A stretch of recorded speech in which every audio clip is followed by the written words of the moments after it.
본 방송에서 제공하는 투자 정보는 투자 판단에 대한 조언입니다. 방송에서 제공하는 주식의 가치, 가격 상승 및 가격 하락에 대해서는 방송사에서 보장하지 않습니다.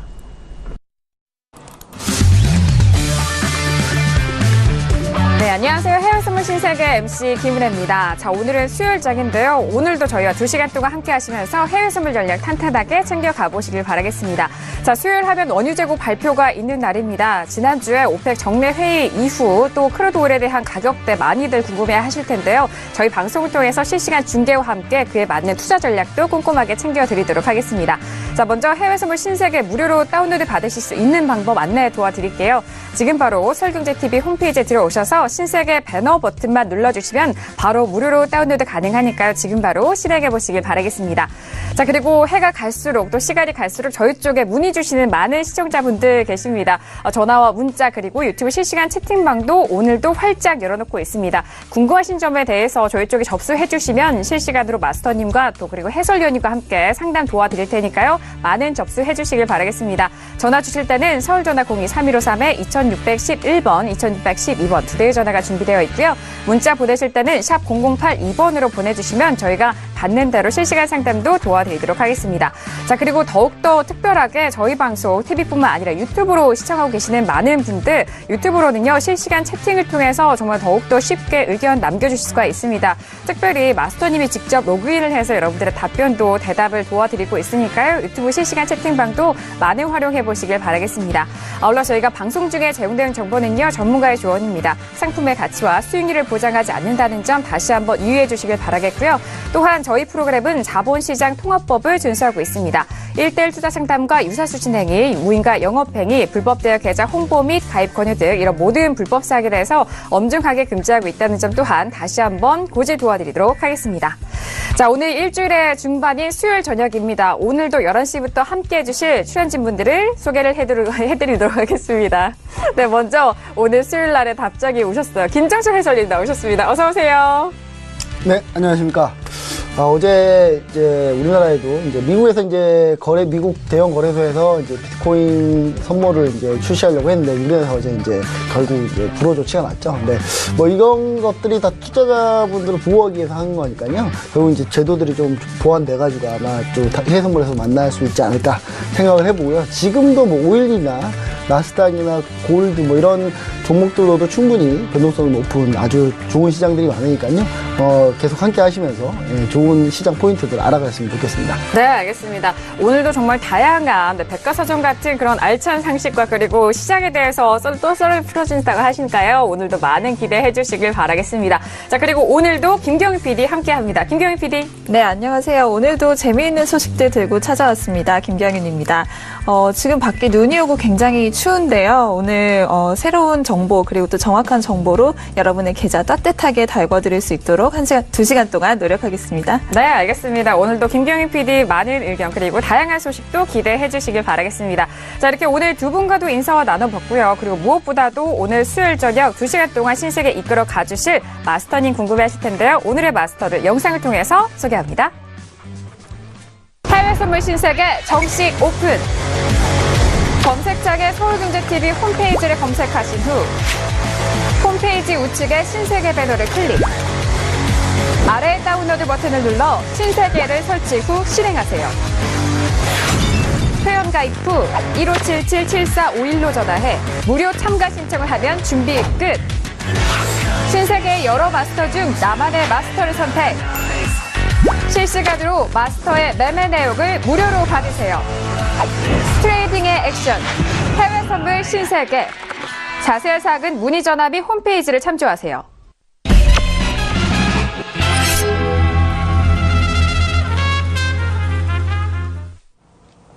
네, 오늘 함께할 마스터는요, 해외 선물이 있는 곳이라면은 또 많은 투자자분들이 워너비 하시는 또 선재 마스터님 나오셨습니다. 어서오세요.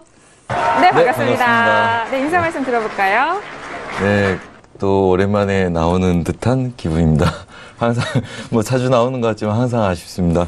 오늘 또 뭐 즐겁게 차트 분석해 가면서 네. 오늘 리스크 관리 잘하면서 좋은 수익 내도록 노력해 보도록 하겠습니다. 네, 알겠습니다. 네, 항상 이렇게 저희 신세계 나오셔서 이렇게 활짝 웃으시면서 인사를 해주시는데 오늘도 좀 큰 변동성 그리고 다양한 종목군에서 관심이 쏠리고 있는 만큼 그 시장 안에서 탄탄한 전략 세워주신다고 하니까요. 오늘도 기대 많이 해주시길 바라겠습니다.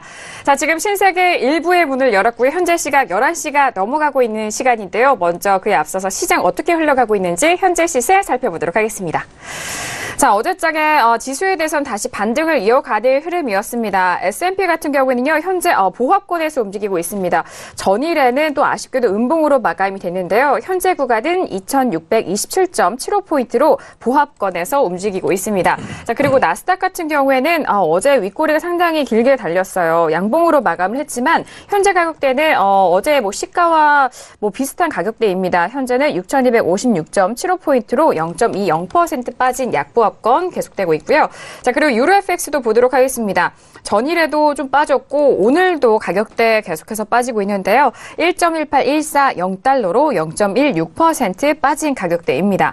그리고 골드도 보도록 하죠. 골드는 1270달러가 깨진 이후에 1267.3달러로 어제장에 이어서 오늘도 연일 하락하고 있습니다. 0.09% 약보합권이고요. 마지막으로 오늘 원유 재고 발표가 있는 크루드오일 같은 경우에는 오늘 하락세가 꽤 큽니다. 1% 넘게 하락하면서 57달러가 깨졌고요. 56.85달러에서 현재 상황 거래되고 있습니다. 네, 오늘은 원유 재고 발표가 있는 날이기도 합니다. 그리고 최근에 상승세 또는 반등을 이어갔던 지수에 대해서는 나스닥과 S&P 좀 엇갈린 흐름을 보여주고 있고 또 유로 같은 경우에는 그리고 골드 역시 계속적으로 가격대가 빠지고 있는 상황인데요. 자, 그러면은 지금 저희가 출연진 분들과 오늘의 이슈 점검에 앞서서 현재 시각에 들려오고 있는 기사들 좀 정리를 해보도록 하겠습니다. 김경희 PD 어떤 소식들 들려오고 있나요? 네, 첫 번째 소식은 미국에서 나온 고용 지표입니다. 11월 민간 고용이 19만 명 증가해서 월가 예상치를 상회했다는 소식입니다. 다음으로는 트럼프 대통령이 또 한 건을 했네요. 예루살렘은 네. 이스라엘 수도라고 지금 공언을 하면서 중동 화약고에 불을 붙였다라는 속보가 들어오고 있습니다. 다음으로는 S&P 지수와 빅스 거래량이 플러스 상관관계로 나타나고 있다라는 소식인데요. 증시가 고점에 도달했다라는 신호라는 분석이 나오고 있습니다. 다음으로는 뉴욕 증시의 어제의 소식이죠. 기술주 반등에도 일제히 하락 마감을 하면서 또 소비와 유틸리티주가 하락 마감을 했다는 소식입니다. 다음 소식입니다. 미국 쪽에서 들려온 소식인데요. 금과 은화 판매가 급감했다는 소식입니다. 이 이유는 비트코인 때문이라고 하네요. 아무래도 자금이 비트코인 쪽으로 이동하면서 그만큼 빠져나갔기 때문인 것으로 지금 분석이 되고 있습니다. 네, 알겠습니다. 지표 발표도 있었고요. 또 트럼프의 발언도 있었고 그리고 역시나 어제 뉴욕 증시에 대한 부분은 기술주 반등에도 불구하고 소비와 유틸리티주의 하락으로 지수 좀 하락을 견인했다라는 소식입니다. 그리고 이제 비트코인으로 상품의 유동성이 좀 몰리고 있기 때문에 금과 은화에서는 유동성이 좀 떨어진다는 부분까지 분석을 도와드렸습니다. 자, 이렇게 이에 앞서서 현재 시각 들려오고 있는 기사들도 정리를 해드렸고요. 그렇다면 오늘 출연진 분들과는 어떤 이슈를 다루게 될까요? 오늘의 퓨처스 이슈 토크 이슈들 먼저 화면톡에서 확인합니다. 네, 오늘의 퓨처스 이슈 토크입니다. 먼저 첫 번째 이슈는요, S&P 500입니다. 미국 부채 급증과 투자자 현금 비중 축소 등으로 인해서 불길한 조짐을 보이고 있다라는 이슈가 떴네요. 현재 구간에는 S&P와 나스닥 좀 엇갈린 혼조세 보이고 있는데 잠시 후 분석해 보도록 하겠습니다. 자, 두 번째 이슈는요, 오늘 유로 FX입니다. 정치적 불확실성이 잘 부각되면서 최근 하락세를 연일 이어오고 있습니다. 자, 오늘도 0.22% 빠진 현재 가격대 움직이고 있는데 1.18 가격대도 위협되고 있는 하락세 이어가고 있습니다. 자, 세 번째 이슈는요, 크루드오일입니다. 셰일오일 생산량 증가 우려 속에서 경계감이 추가 상승을 제한하고 있다라는 소식입니다. 앞서서도 시세 살펴보셨듯이 오늘 크루드오일 1% 넘는 하락세 보이면서 56.85달러 거래되고 있네요.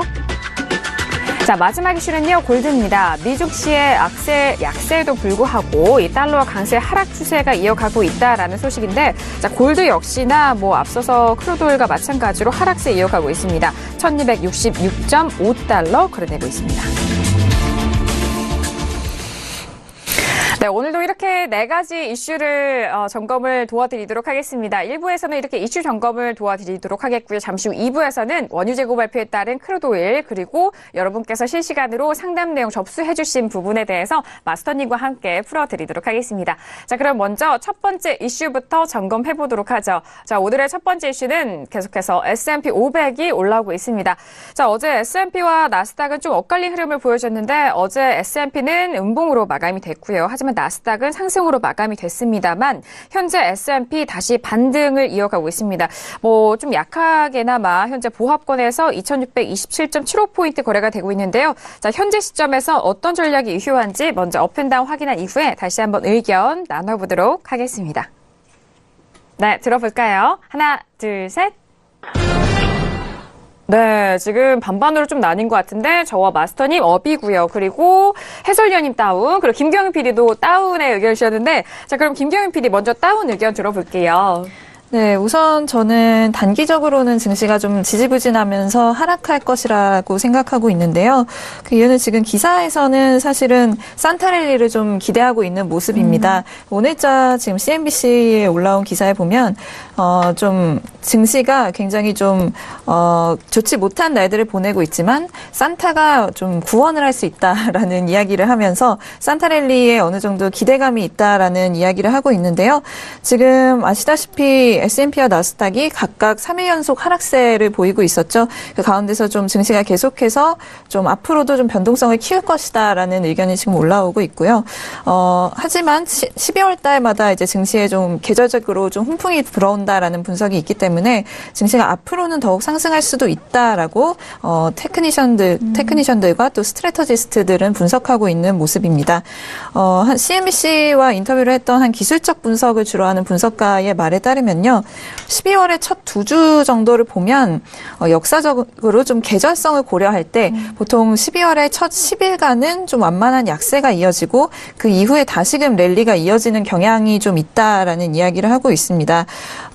지난 몇 거래 동안 좀 기술주가 하락을 하기는 했지만 이게 한 걸음 뒤에서 보면 굉장히 뭐 크게 타격을 받았다고 보기보다는 좀 그냥 간단히 말하면 잘 지속되어 오던 랠리가 최근에 뭐 조정을 받은 것이다. 이렇게 지금 이야기를 하면서 크게 뭐 무리는 없다라는 분석을 하고 있습니다.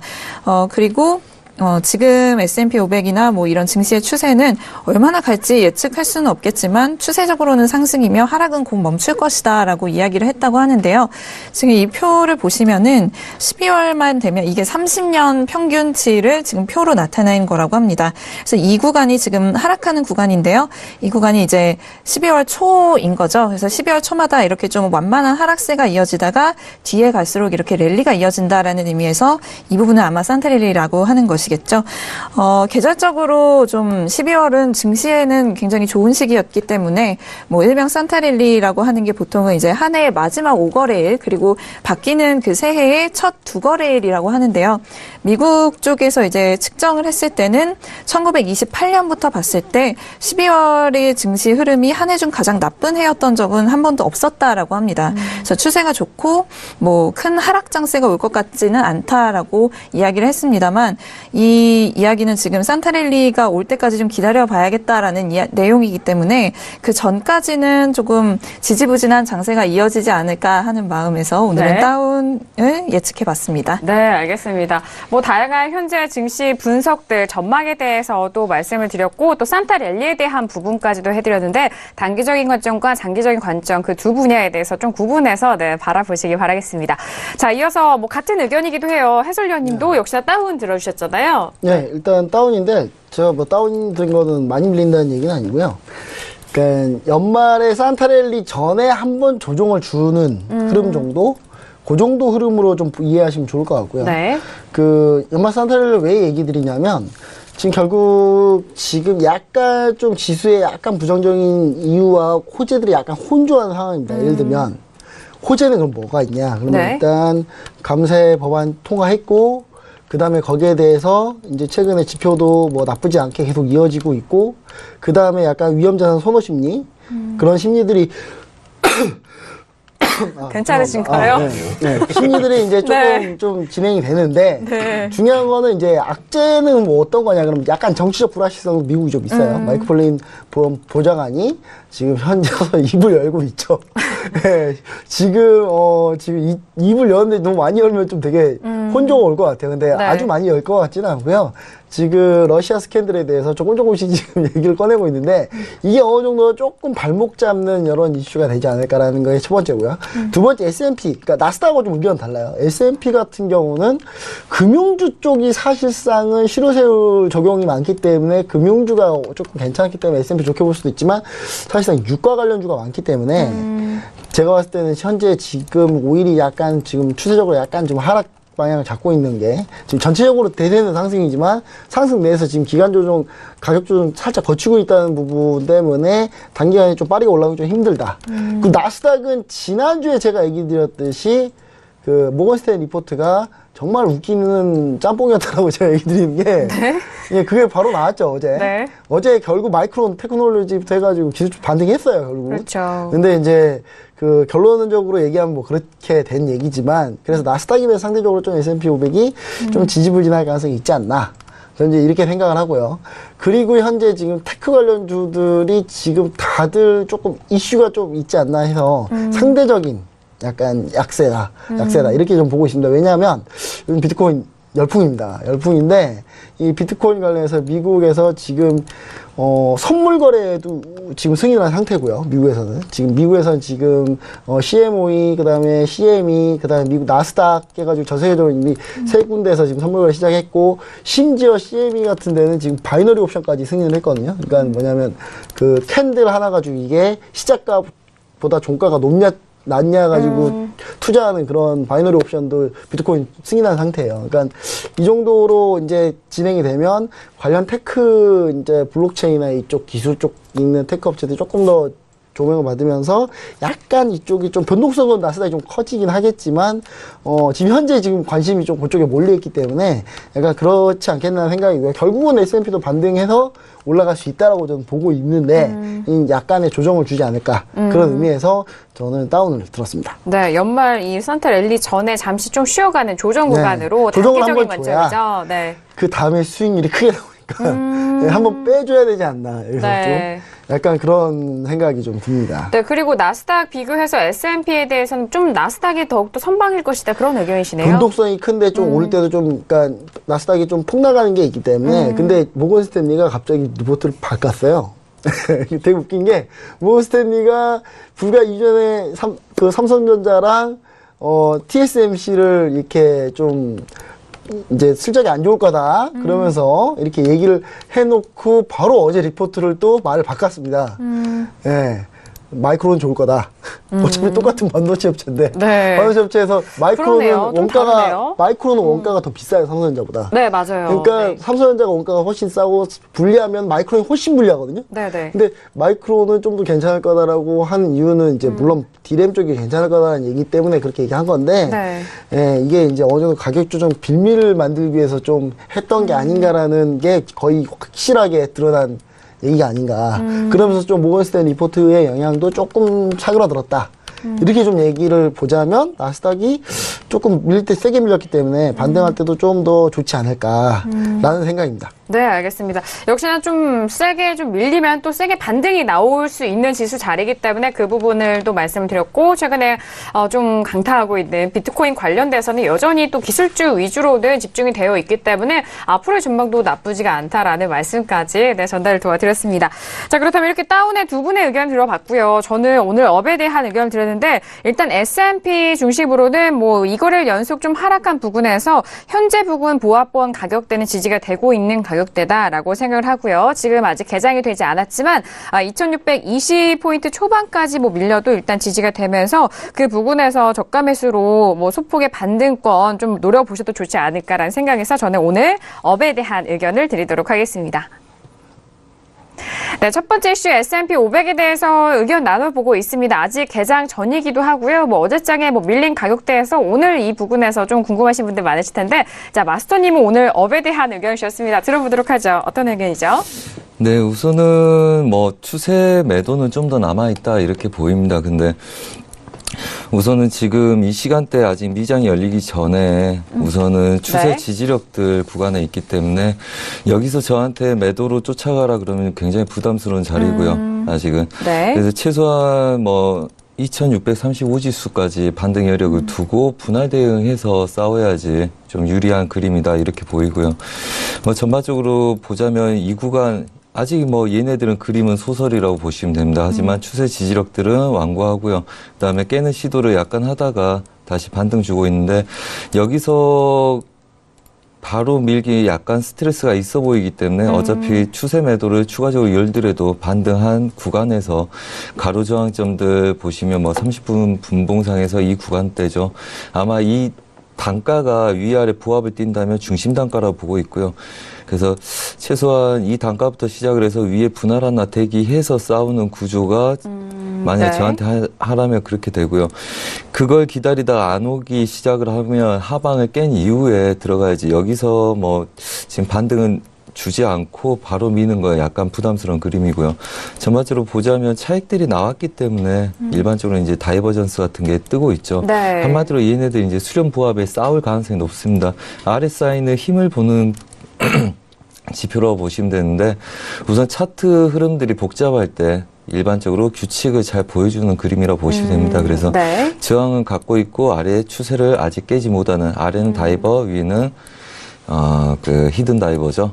그래서 삼각 수렴 구간에 놓여 있기 때문에 추가적인 매도는 우선 좀 반등한 이후에 네. 치라 그 말씀에서 아직까지 지금 이 구간에서는 짧은 손절에 반등 여력을 보는 게 좋지 않겠나. 그래서 반등 이후에 추가적인 매도 전략을 펼치라 이렇게 말씀드리고 싶습니다. 네, 알겠습니다. 추가적으로 반등을 좀 기다려보고 또 짧은 손절에 대해서 조금 짚어주셨는데 일단 S&P 500에 대해서 짚어주셨고 뭐 앞서서 해설위원님도 나스닥에 대해서 좀 언급을 해주셨는데 뭐 추가적으로 나스닥에 대해서도 좀 함께 볼 수 있으면 좋을 것 같아요. 자, 현재 나스닥 같은 경우에는 6,254.50으로 0.25%가 밀립니다. S&P 비교해서 오늘장에도 가격대가 더욱더 밀리는 가격대고 어제는 좀 반대로 상승으로 마감이 된 상황이었고 어제장의 변동폭이 참 컸던 것 같습니다. 윗꼬리가 좀 길게 달린 상황이고 지금 어제의 시가가 오늘의 시가와 종가도 비슷합니다. 같은 가격대 일봉상으로 봤을 때 그 부분이기 때문에 나스닥 어제장에 또 많은 분들이 관심이 있어 하셨을 것 같아요. 마스터님 나스닥도 좀 추가적으로 함께 봐주실까요? 네, 오늘 뭐 나스닥 잠깐 언급을 드렸었는데요. 네네. 지금 나스닥은 추가적인 매도 그림들 더 남아있다고 보시면 되고요. 저는 장기적으로 6,115지수까지를 우선 연다고 말씀을 드렸었습니다. 자, 우선은 이 구간들은 6,300지수를 맞고 매도 쪽으로 싸우는 그림이라고 보시면 되고요. 지수의 특징상 약간의 휩소가 있지만 어제 반등 여력들이 이 시간 이후에 잠깐 있었고요. 네. 걔네들 이후에 지속적으로 고가를 높이지 못한 그림으로 무너지는 그림들 예상을 하고 있고요. 이미 이 추세를 깨졌다고 보시면 되고요. 얘네들 그거 놓으니까 좀 더 질서가 잡히죠. 그 다음에 추세를 안착 못하는 그림으로 지속적으로 하방 여력들 열린다 이렇게 보시면 되고요. 네. 대신 지수들 굉장히 출렁거리면서 움직입니다. 그래서 굉장히 오랜 기간 동안 흘러갈 거다 이렇게 생각이 들고요.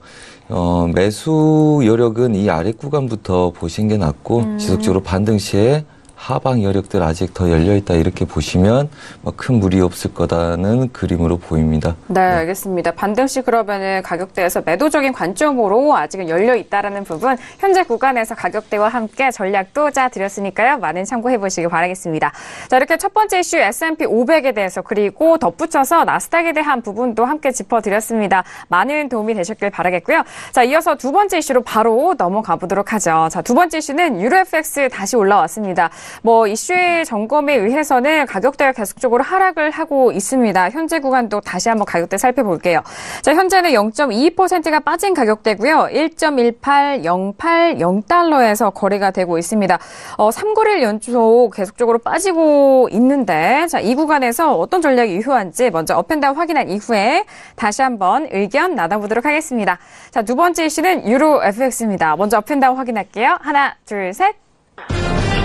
네, 지금 김경희 PD 어비인가요? 네, 저는 네. 네, 홀로 업을 들어주셨고, 지금 이렇게 세 명이 다운의 의견 들었는데, 바로 업에 대한 의견 먼저 들어볼게요. 네, 저는 우선 이 업에 대한 의견은 좀 장기적인 관점에서의 업이라는 말씀을 먼저 드리고 들어가겠습니다.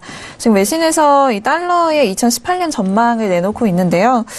지금 달러 가격대에 대해서 지금 계속해서 좀 하락할 것이다라는 전망을 내놓고 있습니다. 그 이유인 즉슨 좀 앞으로 매파적인 성향의 연준이 행보를 보일 것이고 또 트럼프 트레이드가 지금 부활했다라고 또 이야기가 나오는 만큼 뭐 좀 달러가 상승이 될 수 있는 여력이 있지 않을까라는 이야기가 나오곤 있지만 이런 모든 요소들이 2018년에 달러를 상승시키기에는 딱히 뭐 충분한 요소는 아니다라고 여러 분석가들이 지금 이야기를 하고 있는 것 같습니다. 지금 달러 같은 경우에는 현재 10년 내 가장 하락한 수치를 향해서 가고 있고요. 약세가 계속해서 이어지고 있는 모습입니다. 지금 어떤 스트래터지스트의 의견을 좀 빌리면 달러를 잠들어 있는 화산이라고 표현을 했는데요. 잠들어 있는 화산. 네, 지금 이분 같은 경우에는 좀 이게 저평가 국면에 있다라고 말을 하고 있습니다. 그러니까 이거는 이제 달러가 상승할 것이라는 의견인데 그에 반해서 이제 또 많은 스트래터지스트들은 다른 의견을 또 이야기를 하고 있는데요. 우리 그 2017년이 달러에게 좀 중요한 분수령이었다라는 생각을 한다라는 의견을 표명을 하면서 글로벌 성장이 좀 꾸준한 페이스를 유지하고 경기 부양책이 또 순탄하게 진행되면 미국 내 인플레이션이 뭐 예상치 못하게 치솟는 경우만 아니라면 글로벌 경기는 달러의 점진적인 절하를 선호할 것이다라고 이야기를 하고 있다고 합니다. 지금 트럼프가 당선된 이후에 달러가 경기 부양책으로서 굉장히 중요하게 여겨져 왔는데요. 세제 개편안의 진행 상황에도 지금 딱히 반응을 하고 있지 않는 상황인 것 같습니다. 뭐 아직 세제 개편안이 좀 진행 초기 단계라고 이야기를 하고 있긴 하지만 뭔가 이렇다 할 반응이 지금 나오지 않는 상황이거든요. 그래서 달러 하락에 대해서 지금 외신에서는 뭐 그 이유가 굉장히 간단하다라고 보고 있는데요. 강한 글로벌 성장률로 인해서 생산량이 세계적으로 증가했고 또 유로존의 경기 회복세가 두드러지면서 세제 개편안으로 인해서 좀 그런 투자금이 달러로 다시 돌아오지 않았다는 이야기입니다. 그러니까 달러로 원래대로 이론대로라면 세제 개편안으로 인해서 사람들이 다시 달러로 투자금이 돌아왔어야 하는데 이런 부분으로 이제 투자금이 다 빠져나갔다라고 지금 분석을 하는 것이죠. 그래서 지금 앞으로 뭐 연준이 달러 가치 상승을 이끌어내기 위해서 매파적인 태도를 보일 가능성이 있기는 합니다만 어쨌든 간에 최종적인 분석에서는 달러 하락이 더욱 진행될 것이라고 본다라고 합니다. 현재도 뭐 달러가 10개 국가의 통화 중에 가장 과대평가되어 있다라고 분석을 한다라고 이야기를 하고 있는데요. 글로벌 생산이 좀 동기화되어가는 그렇게 싱크로나이즈드라고 하는데 같이 이제 성장을 해간다는 뜻이겠죠. 그런 환경에서 달러가 랠리를 펼칠 수 있는 환경은 오직 금융 충격밖에는 없을 것이다라는 분석까지 지금 올라오고 있고요. 뭐 소시에테 제네럴에서도 분석을 하고 있는데 기준 달러 인덱스가 2018년 말까지 4.5% 정도 하락할 것이다. 그리고 뭐 달러에 대비한 유로화나 호주 달러, 노르웨이 크로네와 동유럽 화폐들의 가치가 상승할 것이다라고 덧붙였다라고 해서 저는 2018년 이제 전망으로 이제 유로를 업을 들어봤습니다. 네, 알겠습니다. 일단 유로FX 지금 두 번째 이슈로 의견 나눠보고 있는데 김경영 PD는 일단 유로에 대해서 상방적으로 장기적인 관점 설명을 도와드렸습니다. 그 기준에는 달러인데요. 일단 달러 자체가 이번 2017년도가 중요한 분수령이었던 시간이었다라는 분석과 함께 앞으로 달러에 대해서는 하방 쪽으로 좀 열려 있는 만큼 반대적인 상대적으로 유로는 위쪽으로의 상방 쪽으로 조금 더 열려 있는 부분을 분석을 도와드렸습니다. 자, 그렇다면은 나머지 좀 다운의 의견을 들어주신 해설위원님 다운 먼저 의견 들어볼게요. 네, 먼저 다운을 좀 보자면 제가 일단 지난주에 얘기 드렸던 게 이제 그 ECB에서 이제 통화예측 회의가 이제 14일이죠. 14일에 이제 벌어지는데, 제가 봤을 때는 이제 어느 정도 예상을 이제 거의 다 한 상황이고, 근데 지금 한 가지 우리가 이제 놓칠 수도 있는 부분은 뭐냐면, 이제 지금 20인 양적 완화를 현재 그 정도 계획을 계속 그대로 유지하려고 하고 있는데 일부에서 지금 시각이 양적 완화 축소를 지금 빨리 앞당겨야 된다고 계속 얘기를 하고 있어요. 그래서 그런 부분 때문에 지금 근데 그쪽 발언이 좀 세지가 않아서 지금 유로화가 좀 밀리는 부분도 있고, 두 번째로는 달러가 지금 강세를 띠고 있다는 부분은 뭐냐면 22 통화예측 회의를 약간 이 구간을 스킵할 가능성이 좀 있다. 제가 봤을 때는. 그러니까 지금 현재 그러니까 올 12월에 FOMC 회의를 맞춰서 달러가 지금 막 미리 반영되면서 올라가고 있잖아요. 22통화식 회의는 일단 스킵하는 분위기로 가고 있기 때문에 그런 분위기로 보자면 유로화는 추가적으로 밀리는 게 맞다라고 보여지고요. 그 유로화 레벨대 중에서도 지금 아까 이제 1.20 라인은 사실상 거의 가능하지 않는 라인이라고 지금 다들 생각하고 있기 때문에 그 라인을 지금 밑으로 거의 고점을 거의 찍진 않았습니다만은 그분을 그 부분에서 고가를 두고 좀 밀려서 계속 출렁이는 흐름을 보여줄 거라고 좀 봤을 때는, 그리고 기술적으로 봤을 때도 제가 봤을 때 주요 라인을 이탈한 상황이기 때문에 조금 살짝 밀려준 다음에 지금 미국 FOMC 회의까지 좀 추가적으로 계속 약세를 띄지 않을까 그런 생각을 해보고요. 네. 달러에 대해서 이제 뭐 장기적인 의견으로 이제 그럴 가능성이 있다라고 얘기 드리는데. 네. 전 좀 얘기가 좀 다릅니다.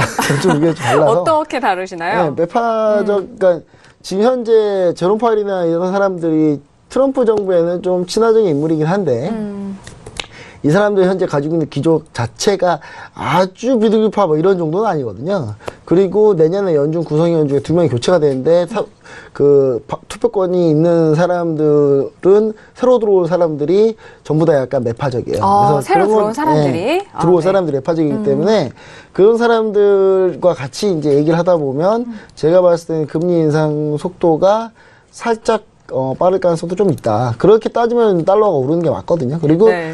그 나라 통화를 봤을 때는 제가 봤을 때 미국의 경기 회복세를 따지면 달러가 지금 올라줘야 저는 맞다라고 보고 있기 때문에 올라줄 거라고 보고 있죠. 그리고 아까 이제 그 얘기할 때 이제 네.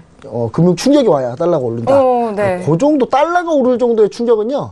네, 전 세계 글로벌 금융 위기 정도 와야 돼요. 네. 왜냐하면 보통 금융위기가 오면은 금융위기 그 전 단계에는 채권이나 골드 같은 미국채나 골드 같은 안전자산이 오르다가 네. 그 정도를 넘어서 위기가 오면 오르다가 넘으면 그 정도 네네. 위기를 훨씬 넘어버리면 그때부터 이제 달러가 올라요. 네, 오히려 달러가 폭등을 하는 마지노선이군요. 네, 달러가 오르는 거는 거의 전 세계 금융이 거의 파탄났다라는 정도가 와야 네, 그 정도 와야지 오르는 거기 때문에 네네. 예, 저는 이제 그 부분을 좀 염두를 합니다만은 그래도 달러 인덱스가 지금 봤을 때는 좀 회복해줘야 되는 상황이기 때문에 네. 이제 12월 FOMC를 좀 반영해야 되지 않나. 그런 부분에 봤을 때는 뭐 유로화가 좀 밀려주는 상황. 그러니까 22통화 측에는 약간 스킵할 가능성. 이쪽 이벤트는 약간 스킵하고 지나갈 가능성이 네. 있지 않나. 이렇게 보여집니다. 네, 알겠습니다. 자, 일단 뭐 역시나 또 달러 기준으로 또 이야기를 해주셨고 유로에 대해서는 뭐 다운의 의견 좀 종합적으로 정리를 도와주시는 것 같은데요. 뭐 잠시 후에 유로 FX 흐름에 따라서도 다시 한번 짚어드리도록 하겠습니다.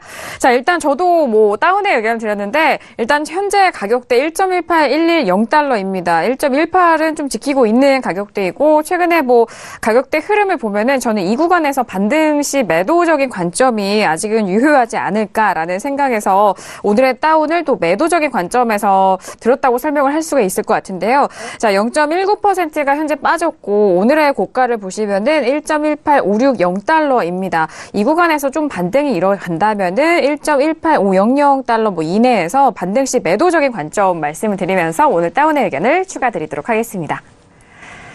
자, 이렇게 두 번째 이슈 유로 FX에 대해서 다양한 의견 나눠보고 있습니다. 마스터님도 역시나 오늘 다운의 의견 주셨고 또 오늘 아침 시황에서도 함께 짚어주신 부분도 있는데 뭐 두 가지 관점에서 모두 짚어볼게요. 마스터님 설명 부탁드릴까요? 네, 우선 먼저 달러 인덱스 먼저 보고 말씀드릴까요? 네, 오늘 달러 인덱스 많이들 말씀하시네요. 네.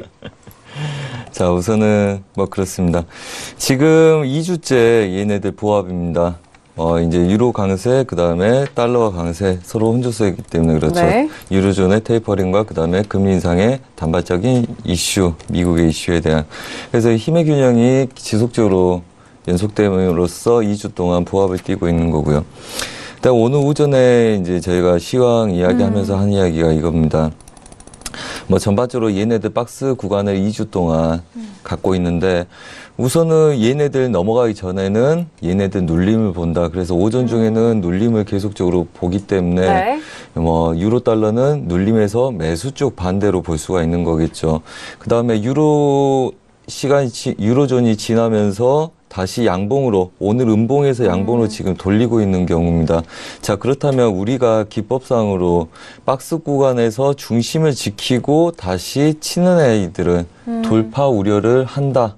이렇게 말씀을 드렸었어요. 네. 그래서 오전 중에 저희가 유로를 지속적으로 눌리면서 매수 배팅을 했었었고요. 그다음에 그게 생각보다 굉장히 힘이 약한 상태입니다. 그다음에 하방 경직성에 지금 추세 하단부를 지지하고 있기 때문에 네. 한 이 정도의 반등 여력은 있을 거라고 봅니다. 뭐 1차, 2차 구간이죠. 하지만 우리가 지금 오면서도 제가 여기 들어오기 전에 제가 7시부터 잠깐 리딩을 했었는데 얘네들 반등, 그 다음에 눌림에서 재반등을 보려고 했는데 굉장히 힘이 약합니다. 약한 상태에서 다시 얘네들이 반등할 건데 걔네들이 이 구간들 안착 시도를 못하면 얘네들은 매도가 맞다 이렇게 말씀을 드렸었어요. 네. 그래서 이 구간들 이하를 찍기 시작하면 출렁거리더라도 추가적인 하방 여력들 열린다 이렇게 보시는 게 맞고요. 그래서 미장 열리고서도 좀 지켜보는 게 굉장히 중요할 거라고 보이는데 네. 여튼 이렇다면 얘네들은 우선은 하방 여력을 추가적으로 볼 가능성이 높다 이렇게 보시는 게 맞고요. 그다음에 뭐 해설위원님이 말씀하셨던 것처럼 뭐 12월에 금리 인상 단발성 이슈에 대한 그러니까 그걸 장기적으로 요즘 보지는 않습니다. 뭐 테이퍼링하고 긴축에 대한 건 전반적인 트렌드이기 때문에 하지만 그걸 단기적인 관점에서의 그거에 대한 준비를 해야 되겠다. 뭐 이렇게 보이고요. 그래서 지금 하단부 경직성이 있는데도 지속적으로 하단부를 지금 몇 번째죠? 한 번, 둘, 셋, 넷, 다섯. 뭐 거의 5, 6번째죠. 네네. 한마디로 지속적으로 누른다는 거죠. 하반 경직은 있지만 반등 여력들 세지 않습니다. 한마디로 위에서 누르고 있는 추세 라인들은 올라가지 못한다는 거죠. 시간이 지나도 얘네들은 보합 뛰더라도 이 구간들 횡보할 가능성이 높고요.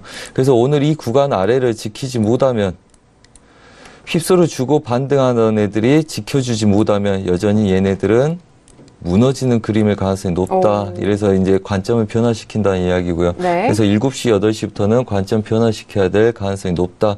그래서 이 미장에서 시작되고 해봤자 얘네들은 1.18250대 안착하기 힘들어 보입니다. 그래서 추가적인 하방 여력들 보고 장기적으로 대응하는 게 오히려 좋겠다는 생각이 들고요. 얘네들 구간들은 우선은 이 아래 구간 지지력까지의 가능성을 열고 보시는 게 장기적으로는 유리하겠다 이렇게까지도 보입니다. 그래서 전반적으로 달러 인덱스 자체도 이미 목표가를 한번 찍고 눌림이 있는 상태였지만 우리가 이 구간대 지지력을 보고 매수 배팅을 92,420 지수들 지지력에서 매수 배팅 여력을 계속 말씀을 드렸을 거예요. 네. 얘네들 바로 돌파는 어렵겠지만 얘네들이 돌파한다면 추가적인 상방 열고 보는 거기 때문에 얘네들이 전체 보합 상단부까지 못 가더라도 전체적인 이 정도의 부합을 띄는 걸 봐야 되고요. 우선 중심 지지하고 고점을 지속적으로 테스트한 아이들은 뚫릴 가능성이 있기 때문에 지금부터는 하반 경직의 매수도 좀 자제하고 조심해야 되겠다. 이런 관점 말씀드리도록 하겠습니다. 네, 알겠습니다. 역시나 유로 FX 짚어주실 때 달러 인덱스에 대한 부분도 함께 짚어주셨고 일단 1.18250달러에 대해서는 좀 안착하기 힘들 수도 있다라는 분석도 도와주셨는데 잠시 후 지금 개장이 됐네요. 자, 개장과 함께 다시 한번 가격대 살펴드리면서 정리를 해보도록 하겠습니다.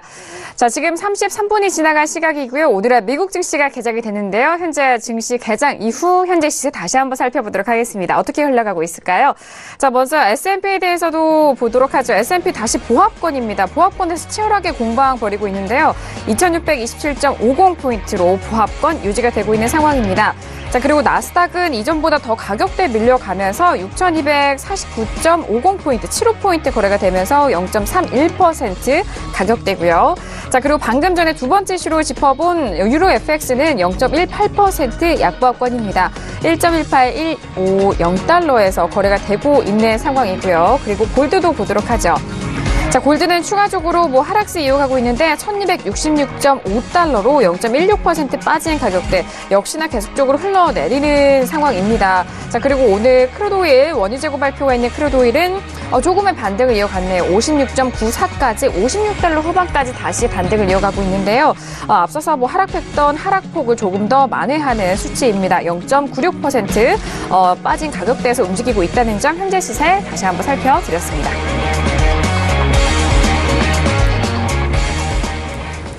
네, 네, 본장에선 뉴욕 증시 3대 지수 모두 하락 출발했다라는 속보까지 전달을 도와드리도록 하겠습니다. 선물 지수 역시도 지금 양지수 모두 좀 하락세로 이어가고 있고, 뭐 S&P 같은 경우 보합권에서 치열하게 공방 벌이고 있는데요. 또 잠시 후에 시간 흐르는 대로 네, 실시간 리딩도 도와드리도록 하겠습니다. 자, 그렇다면 빠르게 세 번째 이슈로 넘어가 보도록 하죠. 오늘의 세 번째 이슈는 바로 오늘 원유 재고 발표가 있는 크루드 오일입니다.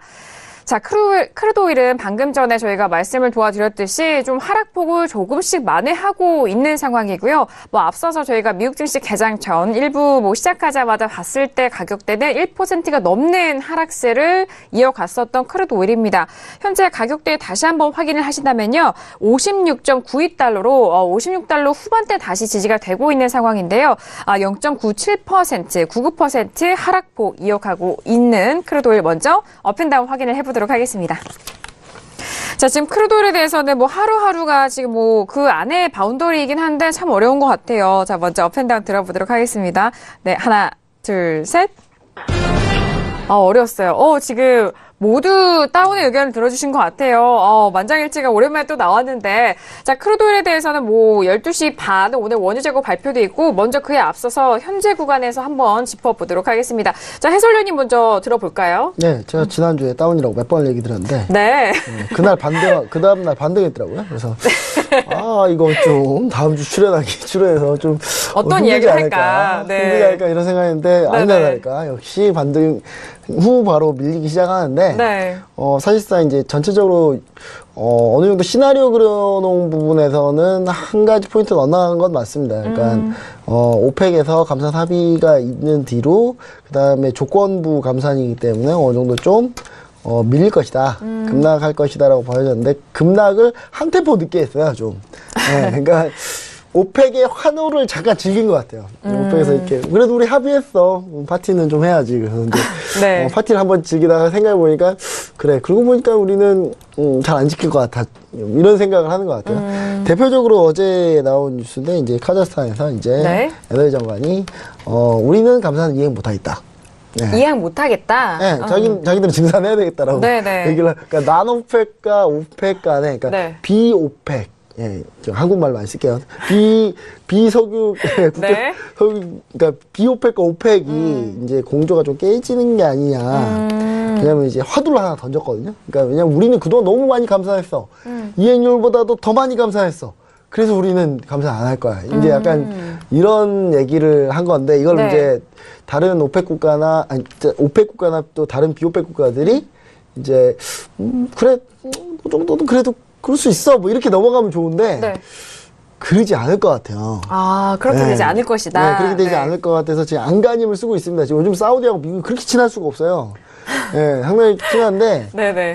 그래서 지금 트럼프 대통령이 괜히 그런 말 하는 거 아니거든요. 그럼 이스라엘, 발언을. 예루살렘 관련한 코멘트를 괜히 하는 게 아닙니다. 이게 네. 뭔가가 여기서 유가를 좀 더 올리려면 뭔가를 좀 해야 된다. 예, 의무감에 사로잡혀 있는 것 같아요. 근데 이제 그런 부분들을 자꾸 건드려주는 건데 네. 그런 부분들 자체가 지금 그런 얘기 나옴에도 불구하고 꽤 많이 반등하지 못하는 모습들이고 사실상 이게 실제로 중동이 화약고가 되는 상황이 그렇게 쉽지 않으니까 노리고 있는 구간이 정말 많아요. 러시아도 노리고 미국도 노리고 다들 한마음 한뜻으로 그냥 유가는 올랐으면 좋겠어. 근데 올랐는데 이게 공급이 적어서 오르거나 수요가 많아서 오른 게 아니라 뭔가 지정학적 이슈로 올리면 금방 오르잖아요. 그렇죠. 네, 그게 제일 강하죠. 그거를 이벤트가. 이제 자꾸 노리는 것 같은데 제가 볼 때는 열심히 노력은 하는데 결과는 안 나오거든요. 네. 그래서 이제 그 결과가 안 나오는 부분에 대해서 어느 정도 좀 $50 초반대까지 좀 밀려줘야 되지 않나. 57달러 후반대까지요? 56달러 초반까지. 56달러 초반까지는 네. 밀려줘야 되지 않나라는 생각을 좀 하고요. 그 정도 네. 밀리면은 이제 제가 초기에 유가가 반등을 보였다가 다시 하락할 거다라고 생각하는 그림과 거의 이제 비슷하게 좀 가는 시나리오하고 비슷하게 가는 흐름이니까 네. 예, 그렇게 된다면 다시 이제 2차 상승을 또 모색해 볼 만한 그런 또 자리가 오지 않을까. 네. 예, 지난번에 얘기 드렸듯이 셰일오일이 급증하고 있지는 않아요. 유가가 좀 많이 올랐음에도 불구하고 그 이유는 이제 셰일오일 오히려 단가가 올라가고 있다. 맞아요. 네. 그 부분 짚어주셨잖아요. 네, 경제가 좋아지면서 네, 네. 월급을 좀 많이 줘야 되고 땅값이 올라가지고 네. 네, 미국 옛날에 셰일오일 단가보다 조금 올라간 상황이에요. 그래서 셰일오일 업체들이 이 정도면 수지 타산이 맞아야 되는데 안 맞는 거죠. 안 맞는 거기 때문에 지금 그 부분에서 좀 약간 좀 빠르게 증가하고 공급량이 빠르게 증가하고 있지는 않은 상황인데 네. 결론적으로 이제 공급량은 또 다시 늘긴 하겠지만 이런 부분으로 조금씩 수요가 해소하면서 올라갈 거다. 이제 큰 그림 봤을 때 상승이죠. 근데 다만 지금 다음 주까지 봤을 때는 $56 초반까지 좀 가져야 된다. 이렇게 좀 생각하고 있습니다. 네, 일단 뭐 앞서서 S&P 말씀하실 때도 지금 뭐 가려면은 눌려줘야 된다. 뭐 그런 전략이신 그렇죠. 것도 같아요. 일단 $56 초반까지 밀린 이후 좀 장기적인 관점에서 상승 쪽으로의 방향도 함께 또 모색해 드렸으니까요. 좀 참고를 해보시길 바라겠고요. 자, 그리고 뭐 앞서서 뭐 이런 리스크적인 부분, 이벤트적인 부분이 크게 부각이 될 때 가격대가 좀 흔들릴 수 있다. 더 크게 흔들릴 수 있다라는 부분을 해주셨는데 네. 자, 그렇다면 김경희 PD 어떤 이슈가 지금 크루드오일 쪽에서 나오고 있나요? 네, 오늘 네. 크루드오일이 하락한 이유에 대해서는 지금 외신에서는 가솔린 재고량을 이유로 꼽고 있습니다. 네. 지금 API 쪽에서 나온 그 수치에 따르면은 미 가솔린 재고량이 4주 만에 처음으로 증대되었다라는 지금 발표가 나왔다고 하고요. 지난주 미국의 크루드 재고는 548만 배럴로 감소했다라는 소식이 올라왔습니다. 일단은 원유는 오펙과 그 동맹국들이 2018년까지 감산을 연장하는 데 동의하고 나서 이번 분기에 평균 $54에 지금 거래되어 왔다라는 이야기가 있는데요. 이는 네. 2년 이상의 기간 동안의 최고치에 해당하는 그런 좀 높은 가격대라고 합니다. 또 지금까지 감산에서 좀 면제를 받았던 리비아와 나이지리아에서도 좀 새로운 협의가 이루어졌기 때문에 이들도 뭐 감산에 참여한다라는 좀 고무적인 결과가 있기도 했었죠. 그리고 뭐 이 리비아 같은 경우에도 오펙과 합의된 대로 현 생산량을 유지할 것이라고 이렇게 측근 쪽에서 이렇게 블룸버그와 인터뷰를 했다라는 소식도 올라오고 있는데요. 네. 그럼에도 불구하고 이제 뭐 가솔린 재고량 때문에 뭐 하락을 했다라는 오늘장의 뉴스도 있고 또 셰일 쪽에서도 지금 그에 발맞춰서 움직임을 하고 있는 모습이기 때문에 당장 그렇게 상승을 기대하기는 좀 어려운 국면이라고 봅니다. 하지만 좀 장기적으로 봤을 때는 아시아 시장에서의 글로벌 수요 상황을 좀 눈여겨봐야 된다라고 외신에서는 이야기하고 있는데요. 이들로 인해서 공급과 소비의 간격이 좀 줄여지고 그 밸런스가 맞춰질 것이라고 지금 보고 있는 것이죠. 그래서 그 톰슨 라이터 쪽의 그 오일 리서치에서 예측한 바에 의하면 2018년 비OECD 국가의 수요는 하루 130만 배럴까지 늘어날 수 있다라는 지금 예측을 하고 있고요. 네. 이 중 대부분은 중국과 인도로부터의 수요이다라는 말까지 덧붙였습니다. 이게 지금 중동으로부터 오는 그 수출량이 줄어들면서 아시아에 대해서 증가했던 그 수출량의 많은 부분이 미국 즉 셰일오일로부터 오는 걸로 지금 변경이 됐다라는 외신의 그 분석이 있었는데요.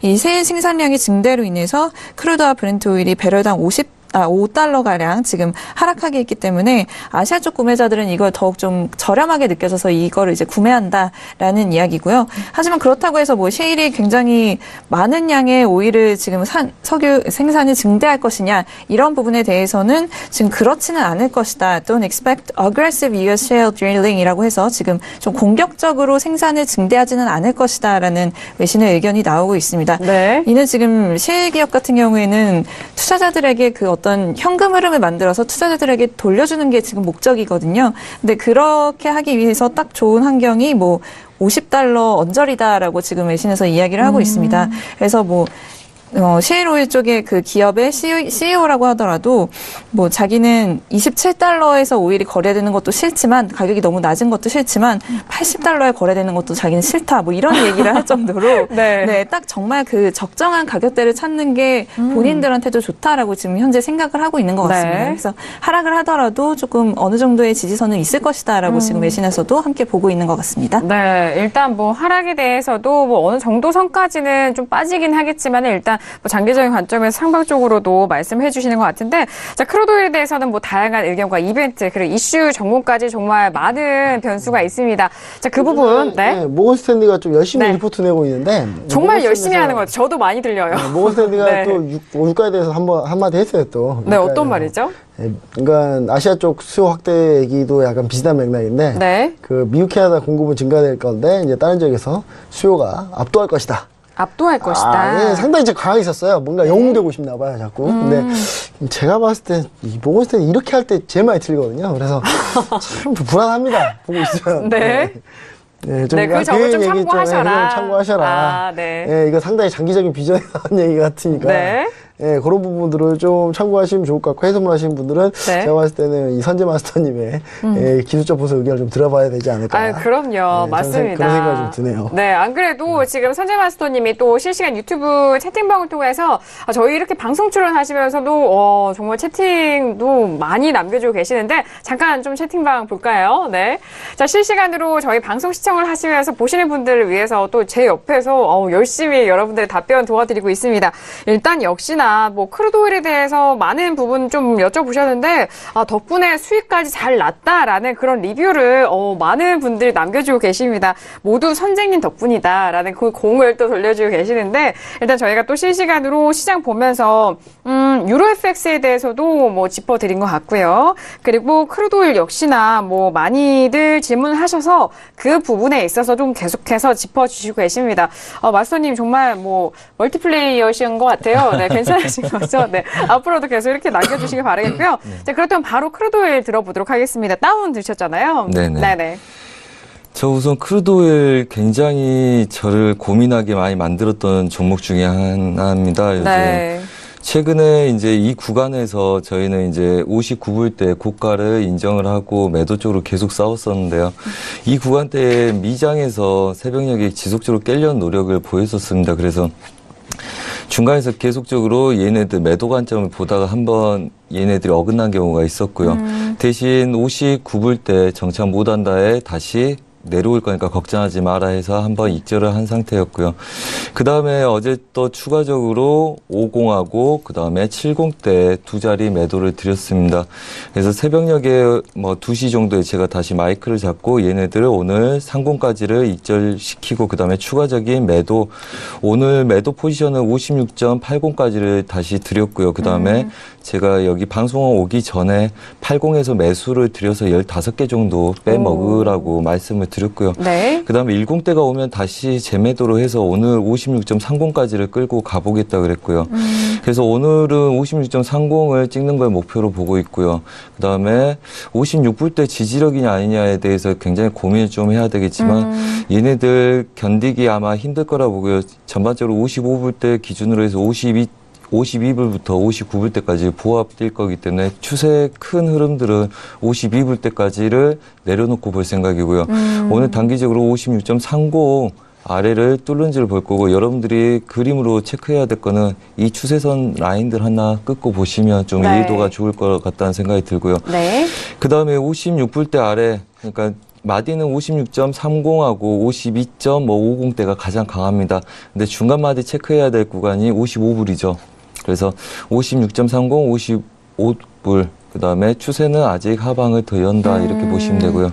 그래서 뭐 오늘 잠깐 단기적으로 15개에서 20개 내외에 매수 목표 잠깐 드린 거 그거에 대한 언급이 있어서 굉장히 올 때 걱정을 많이 했습니다. 추세는 열려 있는데 네. 얘네들이 추세가 멈춰서 80에서 이제 00대까지 잠깐 한 15개, 20개 줄 애들인데 아까 네. 시점이 딱 그 시점이어가지고 매도 울척을 하고 잠깐 매수를 드리고 제가 방송 와서 다시 봐드리겠다 그랬거든요. 네. 다행히 그게 잘 익절이 되고 이제 마무리가 돼서 우선 추세는 매도로 더 엽니다. 뭐 지표 발표 때 뭐 오늘 56.30 때는 찍을 거라고 예상을 하고 볼 네. 생각이고요. 그래서 얘네들이 전반적으로 상반 경직이 있는 경우라서 이제 추세를 완전히 만들었다고 보시면 되고요. 오늘 기본적으로 이제 채널 하단 부분, 그 다음에 하단부를 깨는 것까지 가정을 두고 뭐 이렇게 보고 있다고 보시면 되겠습니다. 그래서 네. 오늘 56불 때 지지력이냐 아니냐에 대한 관점 중요하게 보시면 될 것 같고요.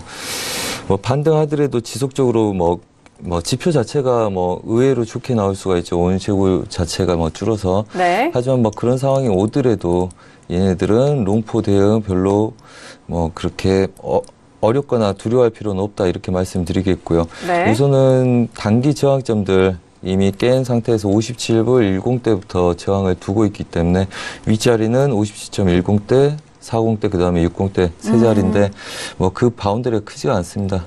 매도 추세 가능성 여전히 지속적으로 이끌고 보시는 게 네. 좋겠다 이렇게 말씀드리고 싶습니다. 네, 알겠습니다. 이전에도 또 시청자 여러분들에게 또 짚어주신 분이기도 하고요. 부분이기도 하고, 일단 뭐 하락세, 이전과 더욱더 하락이 좀 더 커졌습니다. 현재 1.39%가 빠진 56.68달러 거래가 되고 있는데요. 자, 이 부분에서 56.30까지 조금 더 하방 쪽으로 더욱더 열리는 부분을 짚어주셨고, 이 56.30이 좀 깨지는 이탈 여부도 오늘 좀 중요점으로 보신다라고 했습니다. 좀 큰 바운더리를 짚어드리자면 52달러와 그리고 위쪽 상방으로는 59달러 이 큰 바운더리 안에서 그 안에 세부적인 전략 참고를 해보시면 좋을 것 같습니다. 자, 지금 오늘 1부에서 이슈 3가지 이슈밖에 점검을 하지 못했는데요. 잠시 후 2부에서는 나머지 골드에 대한 이슈와 함께 그리고 중요한 원주재고 발표 실시간 중계와 함께 또 전략도 도와드리도록 하겠습니다. 자, 저희가 신세계 1부를 통해서 다양한 의견 남겨드렸습니다. 이 내용은요, 투자 판단에 대한 조언입니다. 해당 상품의 가치와 수익률을 보장하지 않는다는 점 다시 한번 유의해 주시길 바라겠고요. 자, 1부 여기서 마무리를 하고요. 잠시 후 2부에서는 여러분께서 보내신 시청자 상담과 함께 크루드오일 중점적으로 도와드릴 테니까요. 문자와 그리고 전화, 그리고 유튜브 실시간 채팅방으로도 많은 의견 남겨주시길 바라겠습니다. 저희는 잠시 후 2부에서 다시 뵙도록 하겠습니다. 감사합니다.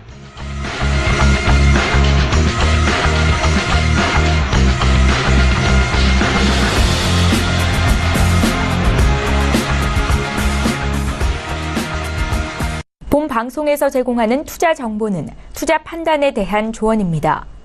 방송에서 제공하는 주식의 가치, 가격 상승 및 가격 하락에 대해서는 방송사에서 보장하지 않습니다.